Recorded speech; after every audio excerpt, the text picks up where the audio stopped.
So magandang hapon na naman natin dyan out there mga sisilabs ko, no? So for today's ganap na naman mga lalabs, oh. Nagsibak-sibak na din siya ng talo mga sisilabs dahil nga magawa kami ng candle mga lalabs. So at yan din mga lalabs, ang dami na din naming natapos at ang sipag-sipag din ng mga dalagingging na ito na gumawa din ng candle mga lalabs. At syempre naman si Pobreng Badiday. Ganito lang din magawa ng candle mga lalabs eh.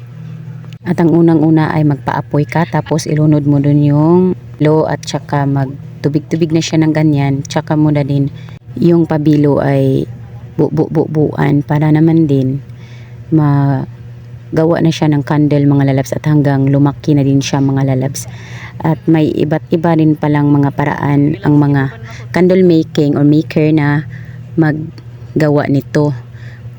At kami at ganyan lang din kasi nga wala kaming mga ibang kagamitan. At iyan lang din kasi ang aming nasanayan ng aming lula at saka ng aming mama. So gawa na nga din tayo mga labs dahil may fiesta na nga dito na palapit sa aming barangay. So thank you for watching din ang babush.